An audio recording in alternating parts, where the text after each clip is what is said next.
Area code, Wrath area man, Watch, Reflex area man, River Sticks, Binocular detachment, Falls from vacuum attachment, Sky area man, Ripple area man, Deluxe hat, Attitude, Substantial pot of milk, of area man, of Crank to Fuzz, Which benevolent existential quirk of quarks in first days, area man, clever tape insert, boarded library, bleached bass, frequency, area man in the tulips, area man on the pie, area man residual, candidacy, area man with long toothed spade suit, drippy drip at the club, area man in co-angular partnership with congressional minstrel,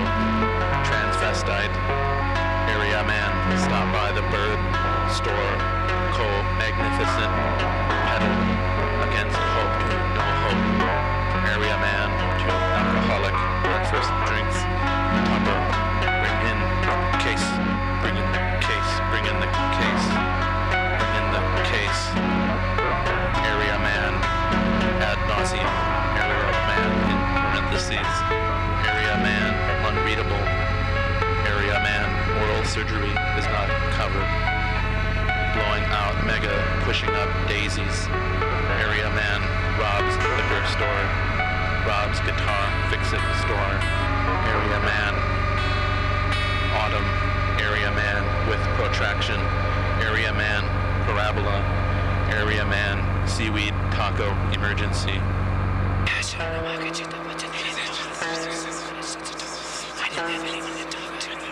And then we had to get downstairs. And then there was a couple of area man, come back. Area man, come back to town. Come back to the carpet. Come back to the knickknacks. Area man, come back to the long hair. Area man, come back to the friendly long hair. Area man. The bird pattern, encroaching, whilst phenomenal dogma area man in Catholic Church, supple shit or porcelain against rough sky area man, and area man is the lead singer of the band in the glove compartment that lives in the lot of the area man's gray kit and caboodle. Kit and caboodle. Kit and caboodle. Kit and caboodle. Kit and caboodle. Kit and caboodle. Kit and caboodle. Kit and caboodle. Kit and Welcome to Burdock Radio. My name is Keith Gostad. I'm the producer of this show. Things you'll hear over the next hour represent the views of Burdock Radio and the people making them. All opinions, quotations in no way represent River West Radio and are the sole responsibility of the producer, guests, and callers. River West Radio is not liable for any legal actions arising from the content of this program. My guest today is Mike Hauser. Hello, Mike. Hi, Keith. Good to be here. Awesome. And that's an Area Man by Nothing in That Drawer off the Activities record compilation. And Yeah, it was a one-shot band. A one-shot band. Did you ever play out with that? I played with Anton and Zach and Brock. I think maybe our friend Riles might have been involved in that. I hope I'm not leaving anyone out at River West Bremen Cafe once. Okay. And I was terribly nervous. Oh. Is it just different than performing poetry on your own, or is it because the... Yeah, I felt like I had to be like a lead singer or a lead vocalist. Okay. Like I had to... I don't know, I just had an anxiety attack. Oh, man. You sure it And wasn't the coffee? Because they do serve some coffee there. It's pretty strong. I didn't have any coffee. Oh, okay, never mind. I was nervous before I got there. Oh, jeez. I know I just drank too much coffee. This is the problem with this place being next to a coffee shop. Yeah, yeah. Well, I wanted to talk to you today about, a little bit about everything, and then we're going to have you read a little bit later. Okay. I was trying to figure out where to start from, and I guess I'd just throw it out. Like, you and I actually went to the same high school, but I don't think we ever talked to each other. No. So we're different grades. That doesn't make you unusual that I didn't talk to you. I didn't talk to anybody. I can't blame you. That was a terrible high school in some ways. Yeah. There were some yeah. little diamonds in the rough, of course. Teachers and a couple friends, obviously, that everyone has. But it was one of those terrible schools that Yeah. I think when you and I get older, we're both going to probably have chapters in our memoirs dedicated to like how that Yes. scarring affected our In our initial urges memoir. to write. Your memoir. We'll both. I'll plagiarize your chapter probably a little bit, but Yeah. apart from that, because it's going to be so similar. I just Yeah. have this feeling. You should. So then, let's see. We also went on to. I think we both went on to greater glory at the UW. Cowpie. Yes, Cowpie High, the UWWC at Washington County in West Bend. Yep. Which is there was a great little spot there called the Breezeway, which is the area between the bathroom hallway and the cafeteria. And there's these wooden benches that were set out that people had carved so much junk into. And I went back to that place because, they like most schools, they build on. And they had taken all those old church-style benches or whatever you want to call them out. Oh, really? And had plastic nonsense in there. So I don't know where those benches went, but they're gone. So that's one of those sad memories, or happy memories that's now sad, I guess. I'm sorry if I tainted that for you. But They were probably infested with termites. I don't doubt that. Eaten out from the inside. That sounds really sexual. Just kidding. Okay. Not my fault. Not responsible for any legal issues arising from the content of this program. So then after that, UWM, Milwaukee, right? And then living on east side or River West. Where did you move when you first came down here? I lived on Kramer Street on the east side with Zach and our friend Brad. What kind of an apartment was it? Was it a flat or? It was a duplex, lower level, your basic duplex on the east side. Right on. It was pretty fun. And then, then you moved to River West at one point. I know you lived over here, so. Yeah, I lived on Center Street in that building right across the street for a summer, for the summer, and then I moved into that building right across the street. We're pointing at things right outside the studio from Yeah. the radio station here. It's kind of how Milwaukee is, though. If you're somewhere, you can usually point to an old apartment if you've lived here long enough. Yeah. I never realized how strange that was when I was doing my show, how I could actually see two of my old places that I lived in, one only for 3 months, granted. But Right. So, in all that time, I don't know when you started, but I know, by the time that we got to know each other a little bit at UWWC, you were writing poetry already. You were writing some pretty good stuff back then, I thought. And thanks. yeah, I didn't bring it with me. I kind of wish I did, but that would have required the University Drive magazine? Yeah, I wish if I'd have dug a little deeper in my my annual shoebox. magazine. It was really fun. I ended up. I think if you stick around, this is how 2-year universities work. If you're still there by 3 years, you get voted president of some club. And I think that's why I ended up putting together the issue one year. You were president of the Writers Guild. Yeah. It was pretty awkward. It was pretty great and awkward at the same time because you grade yourself. And I have low self-esteem, so I gave myself a B one semester. Oh, really? Yeah, it's like, I guess I did a That's B. very honest. I think a lot of schools do that. They have you grade yourself, don't they? Yeah. But then after I realized that, I just started giving myself A's. So I needed to boost the GPA up a little. Yeah. So, but you were there writing pretty steadily, too, and contributing. And so when did you Yeah. start really, I guess, writing in general? the amount that you do? I don't know. In high school, I wanted to be a rock critic because I was really into underground music, or I don't know, alternative / more indie music, and punk rock and that kind of lineage. And but I felt pretty isolated nevertheless, and it didn't seem like I would be in a band or anything. So I really wanted to be a rock critic because I knew I was a good writer, and so I wrote music reviews for the Night Crier, the school newspaper at Slinger. Right. And I wrote some poems for it too. I remember my earliest efforts at really writing poetry were sort of probably sound like bad Nirvana lyrics, you know. But it was that time. It was the early 90s. That's par for the course in some ways. I think everyone, definitely. If you were coming of age then, that's what happened to you. Yeah. It's an interesting thing. When did you stop writing rock reviews as much? I don't know. I stopped. I think I published some in my senior year, but I got in trouble that year for being involved in an underground newspaper. Ah, yes, I know that. Yeah, it was called the Night Crawler, as opposed to the Night Crier, and I got in trouble, and I was the whatever it was called, the entertainment editor, and they had me. I had to step down.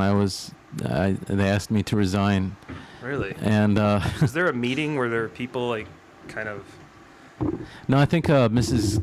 Kelleher just said to me, it was after class one day, and she just said to me, since you've been implicated in this underground newspaper, which had a whole lot of nasty, vicious things about other people. I love the name dropping that's happening here, right? Mrs. Kelleher. Yeah. Oh, that's the only name I've dropped so far, except for... Oh, yeah, that's not the only, but yeah. No, but I like it. Thank you. Yeah, okay. I think that's marvelous. I would like to give a shout-out to Mr. Lidke if he's listening. He's my favorite teacher. I bet he's listening to the stream right now. Oh, Lord. You had Mr. Lewis, who I ever had in high school. He was... Oh, yeah, he kind of...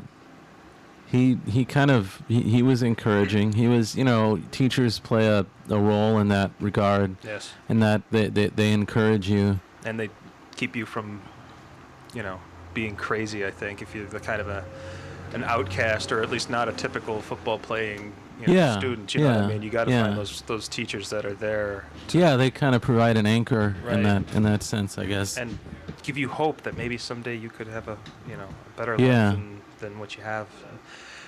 When you got into UWM, you started. I think you probably started writing a little bit more, or didn't you? Because I know, you didn't publish any.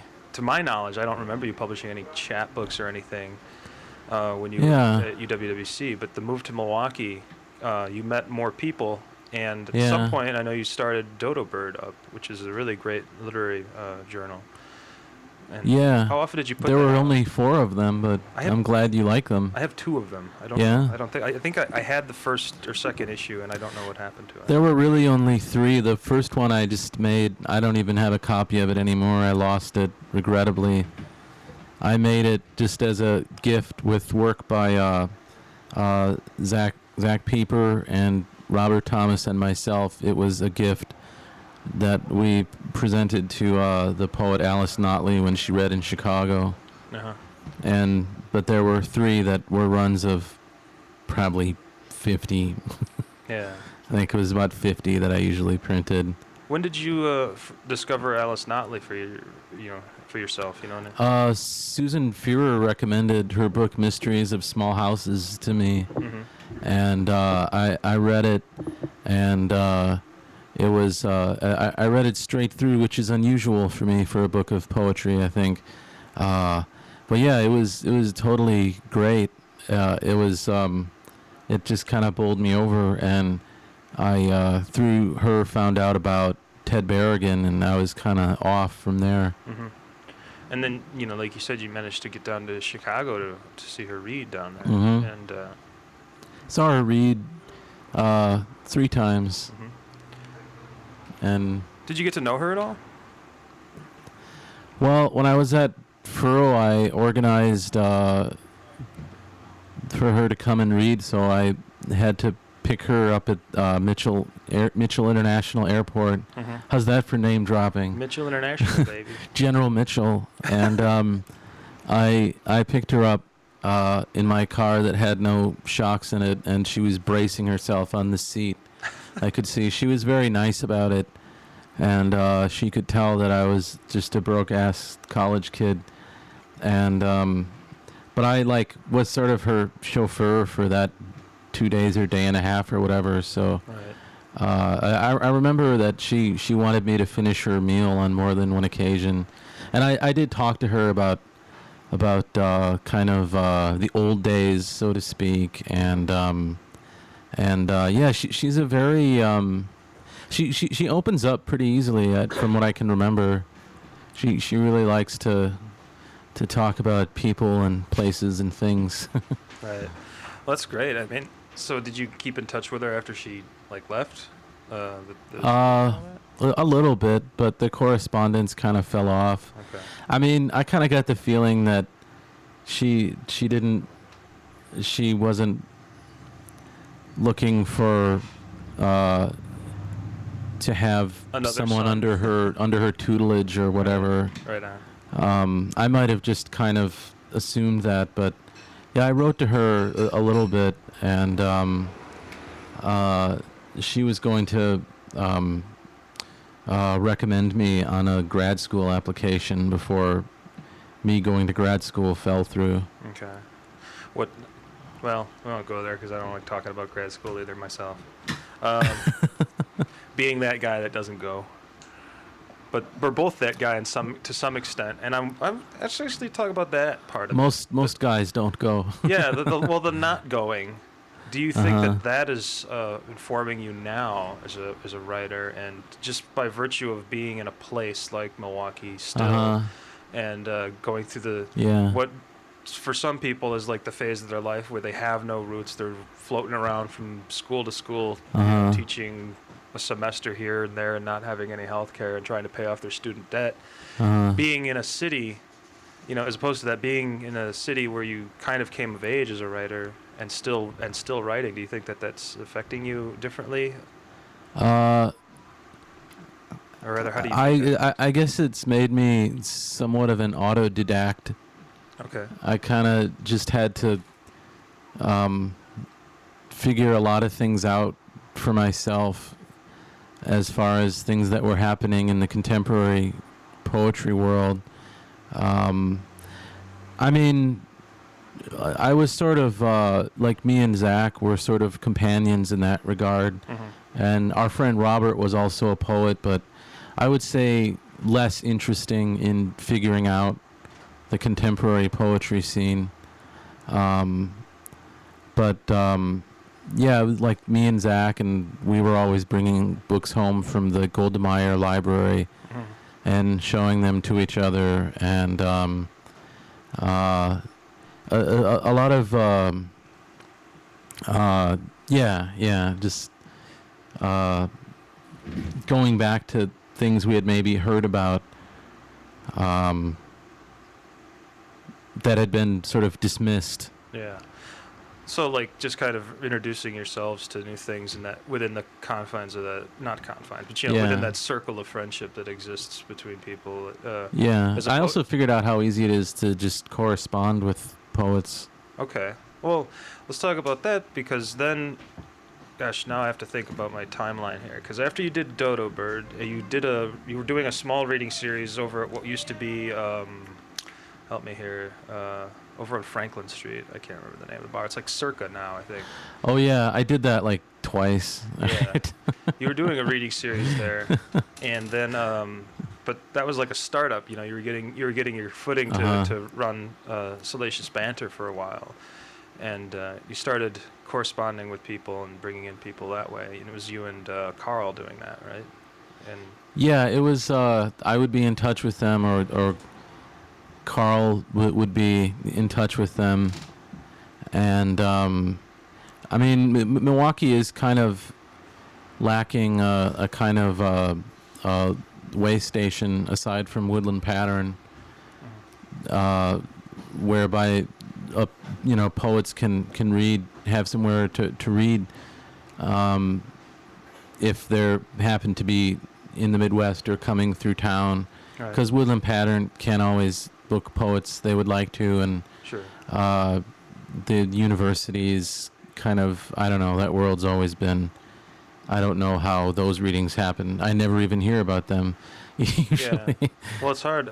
I think I was talking to Susan Fear actually not too long ago about the Hefter Center things and how that's a place actually. I should clarify for anyone who doesn't know. It's at UWM. If you go just off campus, it's not even that far off campus. It's like 3 blocks or something like that. There's this former mansion, but it feels kind of like a funeral parlor. I've never been there. Oh, I've seen a couple of people read. I saw, geez, now I'm trying to remember names all of a sudden. I had too much coffee before I started, but the Russell Edson read there, and I remember going to that, and George Stanley was in town, I think. I missed that. It was really funny, though, because I think Dustin was driving him around at the time because he was here for some other purpose. But I remember sitting there and hearing. Usually that spot was kind of reserved for like someone like Liddy at the time, who would kind of sit there and whisper things in the middle of readings. But then that was taken over temporarily by George. Yeah. It was really great. I really enjoyed it. And then afterwards, the house party at Jim and Susan's just kind of crazy. They stopped having graduate parties for a while at people's houses, I think, because I got too drunk at them all the time, and I wasn't even a grad student. So. You think they stopped having the parties because of you? No, I think they stopped inviting me. Oh, I don't know they where stopped Yeah, I don't know where these things happen anymore. But what can you do? They're all sober people now anyway. So it's like, there's no point in having an after party. Most English departments are sober. That's what people usually do at they're dry after parties. UWM is dry county now. It's a dry county, yeah. They chop up stills. But you and Carl collaborated and got the Salacious Banner series going, and it was great because, and a lot of times I think what it is Woodland Pattern books things far in advance, and sometimes poets don't have a lot of time to get something together either. That was one thing I noticed, and for like a school like UWM, they really, I don't know, like you said, there's just a bunch of hurdles you got to jump to get. Bureaucracy. Yeah, just bureaucracy up the wazoo. So that was why that was such a great series, is because somebody was coming and they only had like 2 weeks to plan. You could just kind of chuck it together real quick and still get like a decent audience, And so that's still going on now. Are you still running Salacious Banner, like periodically? I think you had one. No, I've decided to give whatever readings I organize a new name. Okay. The last reading I organized, I called Effectual Reading Series. Okay, yeah, I remember that now. Yeah, and with Dana Ward and Brandon Brown. Yes. And I would like to do more in the future. Just gotta get off my duff. Okay. But it was I remember that reading. It was very good. Yeah. Brandon had he was going to do some kind of thing with a projector, but it didn't work out. But it was a packed show over at Circle A, and then everyone walked to Nessun Dorma afterwards and continued to drink. It was pretty marvelous. Yeah. There were a little technical difficulties with Brandon wanted to show images, drawings by this artist Carrie Freitag, who also lives in Milwaukee, and she had she made the cover for one of Brandon's books, The Wondrous Things I've Seen, which was published by Rob Bauman through his press Mitzvah Chaps. Which I'm not sure if he does anymore either. That may be on hiatus. That may be. I have to go back a little bit. So before Salacious Banter disbanded, I brought you out of retirement from your editing to do a to help edit Burdock 7, which was a Salacious Banter issue, and you got Uh-huh. all kinds of really great names in that one from the series. And Yeah. I particularly like. I'm really proud of it. Yeah, no, it was a great issue. Like, it was really, really thick. Really thick. Yeah, I'm proud of what's there, and Yeah. Well, C.A. Conrad, Dana Ward, Ann Boyer, Emily Mhm. Hall, Brandon Brown, Julie Strand, Kiki Anderson, Zach Pieper, Allie Warren, Robert Thomas, Jess Mines, John Coletti, Catherine Wagner, and then you and me. We just kind of threw ourselves in there because that's what Uh-huh. you can do that stuff when you're running a magazine. Right? yeah, you have license. You have poetic license. Yes. Even. So all that's been going on, and in the meantime, you're still writing a ton of Yeah. things. And I know that I you've got. guess Well, you had published. I've got with me "Dirty Movies Late at Night." That's the only one I could find. I was pressed for time today. that's okay. That was in 2006. Yeah, that's an older one. I want to say Dustin Williamson published that through his press, Rustbuckle Books. Mhm. He asked me and Zach each to do one, Right. and each time I've read in New York, it was through Dustin asking me to read Okay. twice for the Zinc series and twice at the Poetry Project at St. Mark's Church. That's cool. So, let's see what else has come out. I remember. I'm gonna get the names wrong here because I'm doing this off the top of my head and I'm too caffeinated. Steam Valve? Is that what? The one that was Oh yeah, pink. I did. It was a chapbook called Close Gauge Petcock. That's it. Yeah, that was a. It just had a picture of a steam valve on it. Yeah, it was some clip art I found, and I called it Close Gauge Petcock because I saw it written on a gauge, and the petcock is the little plastic part that opens. But it was a pressure gauge on this dishwashing machine that I used at Milwaukee Art Museum when I was a dishwasher there in 2006, and I think I made like 50 copies of that. I still have 20, I think, in my bedroom. So anyone who wants to get their hands on one should get in touch with me. You got to go into Mike's bedroom to get a copy. No, No? You don't. Okay, I guess. Not at all. Damn it. I'm very flexible on that. Okay, he's very flexible when he's in his bedroom. Yes, That's yes. So, In my pants.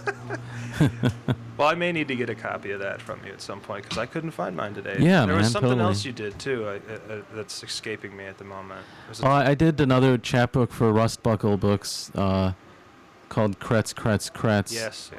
And that came out. Okay, Dirty Movies Late at Night must have come out earlier because I think Kretz, Kretz, Kretz came out in 2005. This says May 2005. Oh. Dirty Movies Late at Night. Kretz came out really close after that, though, I think, didn't it? Oh, yeah, 2006. 2006. Sure. And, the title, Kretz, Kretz, Kretz is from the song Gold Sounds by Pavement, Okay. where Malkmus says, "We need secrets, Kretz, Kretz, Kretz." Yeah. And, yeah, I don't think and I published a chapbook called Psychic Headset by Robert J. Bauman. Yes. It wasn't called Psychic J Headset by Robert Headset. No. It was called Psychic Headset. Yeah. Robert put it out on his press, Mitzvah Chaps. Right. It would be really funny if I called it Psychic Headset by Robert J. Bauman. That's a good title. And just gave that to him to publish. To confuse people. And that was in 2007, and since then I've only published sporadically in magazines. Okay. But you've got some work with you today that you were going to share. So I didn't know Yeah. where's a good spot for us to leave off, and I think it's going to have to be right here because I can't think of any more questions at Yeah. the moment. Now I'm jittery with caffeine. So. Well, I'll read some poems. I brought some, and we'll see how long it takes. And After that, we can predict fantasy football scores. yeah, is predicting a fantasy football score different than predicting a regular football score? It's actually more pointless. Well, I know fantasy football in general is Yeah. more pointless, but or I don't know. Maybe it's kind of cool. It's like a participatory. Well, it kept me from reading too much about the Republican convention and the subsequent Democratic one that's this week. Is that what it? Yeah. It's depressing. Yeah, that's depressing stuff. Both of them. Yeah. Well, yeah. I'll read some poems. This poem I kind of did just to kind of experiment. I took bits from a lot of different things. So some of these are fragments from larger pieces, and some of them are not. So I'll try to guide you through. Right. This poem is called Sarah Palin, spelled PEI-LIN. Sarah Palin. The idea of magical intrigue is a rolling ideological thunderball in an acoustic paradise that can be hell, hanging around some ancient food processor. A dummy variable who took lipoequiprost using a 7-day look-back under his arms enables the irregular conditions that just stole your heart. Patients given horrified predictor dummy load as the no-difference dummy, class 2 and class 3/4, actin fluorescently, felt the need to jump into the viral Chuck Norris society. On Google, the adverb on Safari, too big from living, extra polo style, and my lucky gonk, and my pencil sharpener, shaped like heat stroke, is surmised for radar reflectivity and lightning source density. I like to refer here to the animal's right to self-injury. Back in June, I was having difficulty talking about a squirrel flying the waterways. That way he develops a good uniqueness of income, form, whatever, by painting his local radio with the mystery of their gratitude. Not 15 minutes had gone by. 1:20:07, 3:16 a.m. An occasional pickerel can never go wrong. People verbalize their stupid face ribbon. In an effort to meet important plant-based endless demands for an endless complexity, I should like to be my counselor brethren, my negative clientele's choral design unity. I feel very much a part of what is robbed of my company, able to be the accumulation of thrashing whiplash of the feeling in God. No, it was God himself who brought Marie around our habitat to safeguard his fricking wood ducks. Do you think there's anyone else celebratory enough to control the rednecks? I got the feeling I was seeing his mind through a picket fence as some movie orangutan brought me a public awareness. I've stayed in touch with Tessa. At least Lily and Derek are simply marvelous.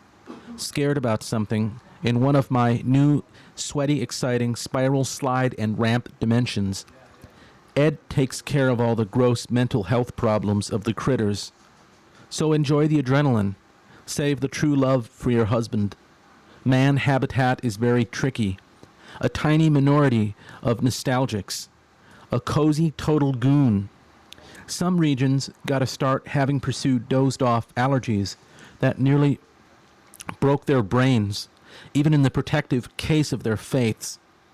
Inexplicably, a Rachimpolan soccer mom continued to enjoy success with the ladies in the key demographic, which was the right-wing tearjerkers, enjoying the forceful redesign of the hovering macular good feelings. Usually it looks as if they screen gladiators for pasta and gravy, but with so little structural integrity, we must harness the Achilles sex partner contingency, or face another military-style dummy nipple. And Chuck Heston imagined identity this way, so sacrosanct, extended from Genghis Khan's 40,000 economic expansion stalls. Iliad and the Odyssey can and should have been blocked satanically, whose slope was covered with manufactured aspects of the Mormon culture. See Howie Kurtz, lad in his innocence, still heart-denounced, a regular poster at all secreted lightning and rain. But I think that even old Nick would tell you Mom's dogs hardly move off the porch, yeah. Within a secret bay they move, handling a dish for a draped anti-gay device. I actually think it's an increased headache for moms. Do I really need to conquer my food? To be above, have the upper hand, skip the science? The best way to maintain order is to divide and travel to remote, tasty filling, insane due to extreme loneliness. Everyone knows the cake rules. One person cuts, the other chooses life. Can I have the non-mothers together at the end? Can Dorothy and the wizard be seen together at the end?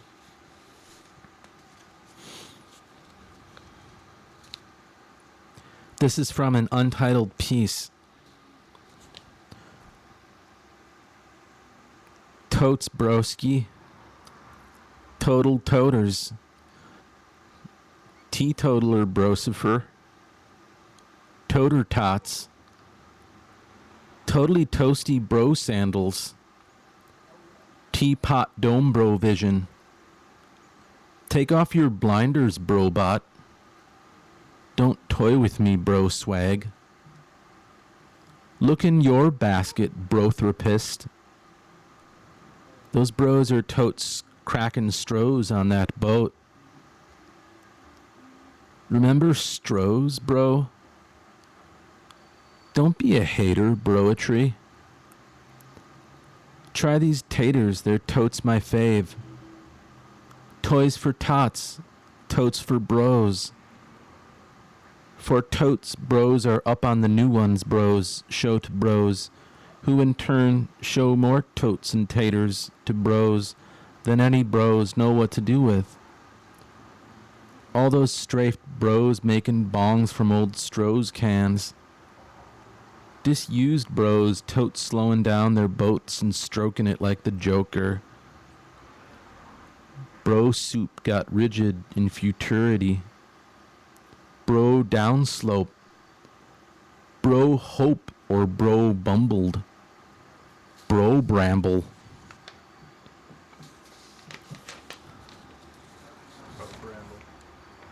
I like it. This is from a piece called Extending from in a Sample. The slope of the rebound of ecstasy. The elegance of the wave that lifts her perfume through the air itself. On the wave that lifts any pork chop through the air, at any public wall, one's sense lifted as on a grain elevator, in the air. Help! My fingers are full of internet, and I can't find any sense. Rotifer wore khakis. People are sexually pent up and dedicated to their jobs, yawning slightly. Icons actually jabber, and we make complicated friends, with self-taught benefits pressing one. How could capitalism not be total if I can't afford to call you? Secure horizon, period. Deodorant is one more fact that mediates things. See your shin for furthered revolutionary vocabulary. This covered and bent. I feel proud of my complexly latticed poetry heritage. Some cleaned out interpretations of our stripping the floor in the basement of the structure. This way to the room, where an arresting tweet calls you by name. By hook or meme, one is reformed each day. A familiar situ that nevertheless requires new methods of talking and phrasing, and gestures are a terrible feeling if submerged away from context. Making up stupid sayings is more fun than Six Flags. People don't want you writing things down in their going concern, where the punter become the punted, become the colicky baby. A sense of what we are about to profoundly discuss. Part of what you focus on is the other person's shoulder, but then actually sitting across, talking, looking into the eyes. But thank the Lord for soups who drag their feet approaching this cube, where at night to switch perspective and clock out at the behest of city lights that range from off-white to poop brown. These manifold methods of speaking into the knot. Can we transition into a new pathos, re the seagulls around the smokestacks along the freeway at 4:39 p.m.? At the time of transcription on a later day, it is 4:29 p.m. Do it all at once or appear that way. Assurant. And other hits like Message in a Mortar, Give me the number of your border, and How deep is your border? I don't like it when the self-presumed hit assume the position of less susceptibility to marketing. Part of any project is to fill up space and give the muscle a context, no matter what the aim of the cut of the popular cake.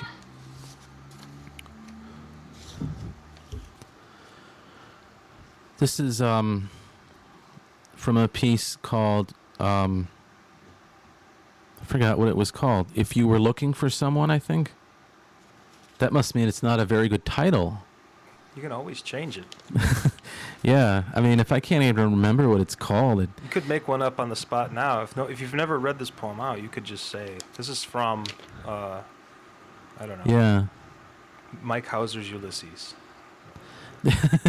This is from a piece called Mike Hauser Presents Ulysses by James Joyce. I am quite happy, for Christ died, for not a new way of thinking, but pale blue long stretches of Associated Press from a new Hollywood, one that helped shape my desire, and in turn wipe my unusual voice from that town. I hope never to contain multitude-style patches for a creme blazer, to open a new carbon footprint model of possibilities. You just go on your little boiling nerve.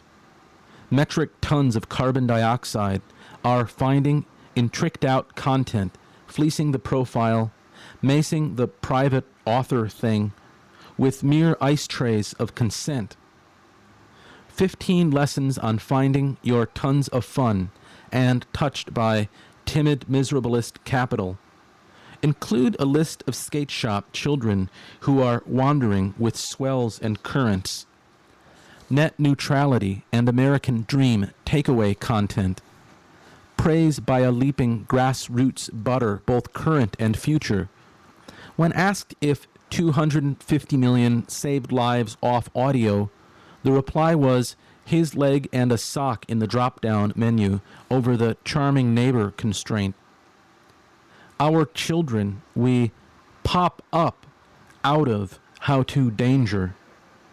Fact is, I'm happy for a couple of really colorful, put-on-the-spot, rip-tide, choking, slow boats. Is it possible to never get the same you on this? Appla US Open, mouth privacy, willingness.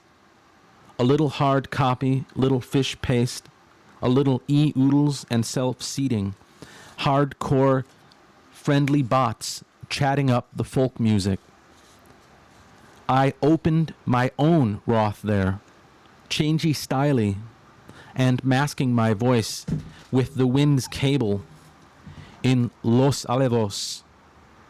Me and you slurped the manic outage and made a mode of the process, love. If you are considering opening a home-based nodule, flaming Roblox arpeggio for other biological communities, remember this.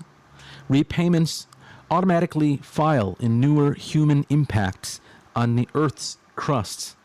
Its plate clinking softly, its plates clinking softly behind the noises that children make on bizarre recordings that cash money life out of the K-hole. 911 dispatcher in training with guns. 911 dispatcher in training with high-quality static and animated cursors.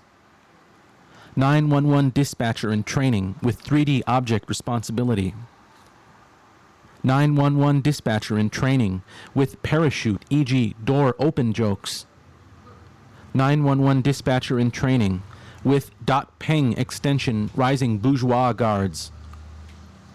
911 dispatcher in training with Gordon Ramsay die in its cast. 911 dispatcher in training with true innocence, courage, love. This next piece is one in a series of what I call prepared statements. I wrote it for the show that I had been doing until I took a little time off called Hauser, and I would, for almost every episode, I tried to write a prepared statement. This is prepared statement for June 28th.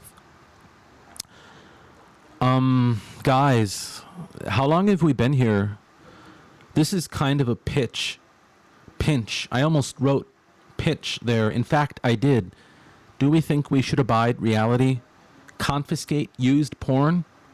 For some reason, I'm using scare quotes in a season of scar quotes in a fashion reserved, forthright, yet estranged from promising ends.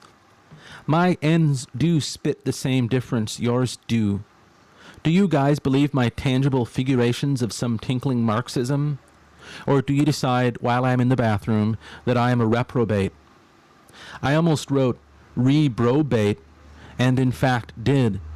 In this writing, which is pretty much free associative, I sometimes veer into a kind of prosody that is belied by a propensity to squeeze adjectives into a pleasure dome of structural aphorism. And denial of pleasure is a baked ziti resting furtively against the leg of some really good early 90s psych rock. I relinquish upkeep of my desire for a bigger portion in favor of releasing my butt steam into a cloned aesthetic. That is, I reduce my candidness so to bring a cache of whimsical frangibility to you. I stay with where the animals go. Here on the bus, to critique a mind fully is literally mathematically a clownish proposition, a conceit we each feel from a different position. Though durationally similar in its meshed associations, its poignant acoustic fade-ins, and its lousy noodle salad consistency. I want to start sometimes with a bridge more literal than this one, but laterally, not to mention relationally, our focuses intercede in various administration of corn-shucking diction toward the end of a taint, miserable and phosphorescent. A full poem of need, belly for promising watchwords, will go untainted in the preceding command. It's like a system of checks and balances for your taint. It's like your shucked command of literally every planned obsolescence, torn affray. We mention the time you bring comfortable status into a bolt of recognition of John Davidson's hammer-shorn hair. I do mean the host of Hollywood Squares. Do we ignore this hammer-shorn hair, this feat of modernism and self-belief at our own risks? I believe so. I believe it will become applicable soon. In the nest of my hair, I have 1,000 shouting ends in leopard print, avarice laid, bedded in an equally pragmatic fashion as is my will, as is my want, which is a will toward any end you like.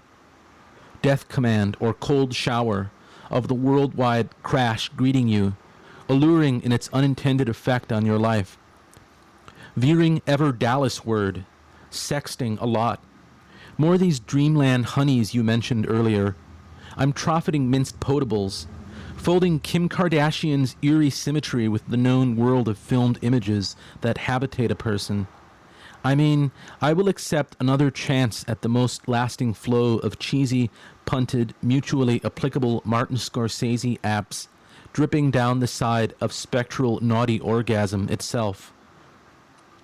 I put porno everywhere I am, to make sure it collapses into an icon along the vanishing point of my account balance. I am not doing too good, bro. Put it in your wheelie journal, bro. Put it on your desktop, bro. Put your bacon in there, bro. That's like the impossible dream, bro. They are, building huge pyramids in cyberspace right now that most people don't know about, but they oughta. Because, a lot of them have this same relationally functional symmetry to our lives as does the symmetry of Kim Kardashian's smile to her chin. I mean, this stuff, free associated, loaded with the plaints of pliant freaks and disclosure of the data gumbo, my brick as frick approach be minded as ever by a disembodied surveillance monkey called Winston, unupset expression. This stuff congeals like your famous green overseas coverage brownies. Guys, we miss, if we miss at all, the gossip-granting goslings of pure energy place in a cable countdown of the most dressed bled people vying for various liquids. Here is a very basic thought I had about Fran Abati's book, Troy Unincorporated. It recognizes the elemental nature of the symbolic connection between zombies and shopping malls. I knew Fran first as a teacher and then as a poet, and a really good one, too. At a reading she gave in the gallery in the UWM Union, which I don't remember what it's called, I kept reacting in a way that I wanted to vocalize, like saying, "Oh!" but couldn't because I was afraid of embarrassing myself. I first met Fran in 2000. It was a women's poetry course. We read Sharon Olds, Jory Graham, Joy Harjo. Who else? A collation of some photocopies of others, including Alice Notley, Anne Waldman, Elaine Equi. I was eager to compare every poet with Lorca then, and I did so with Elaine Equi. I mean, I don't know, I was young. And if I am young enough to fumble forth these boatloads of devotion, my butt crap, just my butt will in fact go numb. No, I mean I'm sitting here in Altera, you guys. And for those of you with penises, ever had that thing go numb? Yikes. Paging Dr. Freud. Do I have time for another one? We're about to wrap up, actually. Okay. We've got a minute or something left. So thanks for having me here, Keith. Oh, this was great. I'm glad that we got to hear a bunch of your stuff, man. This is fun. All right, my guest today has been Mike Hauser. I'll be back next week with James Gopinski from Conium Review. Thank you for listening, and here is the follow-up song, Guilty Pleasures, off of the... Oh, you didn't tell me you were going to play this. Okay. I didn't tell you? Do I have to Go ahead. Go ahead. It's pretty great. This is the song that Mike doesn't want you to hear.